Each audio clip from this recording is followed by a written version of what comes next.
ago, we found out that we were expecting, and it's been exciting and also challenging as being thinking about just being a mother of two children. And God was just encouraging me with some of the verses that I was reading in the Bible and thinking about, especially the one about those that compare themselves among themselves are not wise.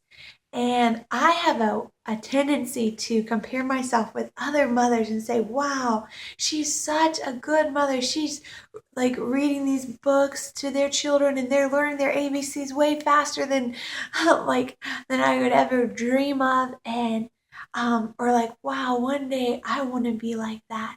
And like there's only one Mrs. Duggar, there's only one person like that because God has made each one of us into his perfect image, and as like God made thumbprints, not cookie cutters. And when we try to fit our family or ourselves into someone else's mold, I think it brings a lot of discouragement and frustration because I believe God has made each mother and each wife unique for their children because their family's unique for a purpose and for a goal to glorify God.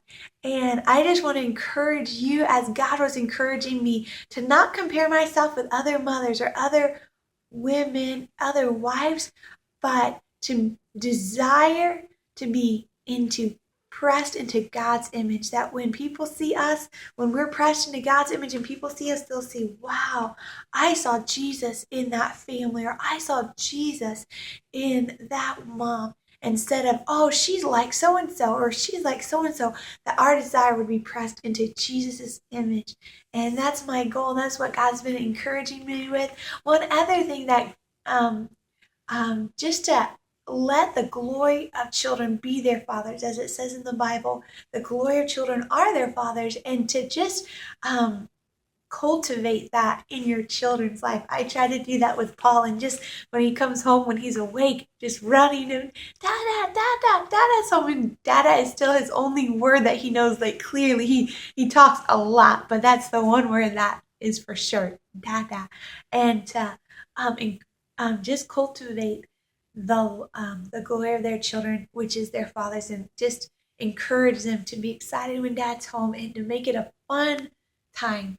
But God bless you as you seek to raise your children and desire God's best. It's a lot of responsibility. I know sometimes I just lay at night and just cry and just say, God, help me to be a godly mother. Help me to be a godly wife, because I fail so many times. But he is so faithful. And I one thing that I've been challenged with myself is just being content with the things that God has given me.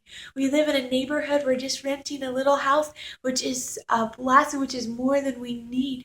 But it's sometimes just like walking around and seeing the fancy brand new houses and brand new cars, and just like it grows in my heart of just a spirit of not being content with what God has given me or in me.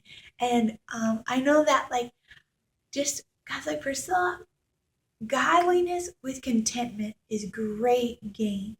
And when I'm not grateful for what God has given to me, then it's not like true happiness is contentment and being content with what God has provided, and to be grateful for what God's provided, and also be grateful for our husbands, my husband, for his generosity and just the food and the clothes and a warm place to sleep. So I'm so grateful for what God is teaching me, and I just want to encourage you to continue the journey of life. Don't be discouraged. I love the verse, a righteous man will fall 7 times, but he's righteous because he rises up again. And so when you're discouraged, or when you maybe get angry at your children, don't stay defeated.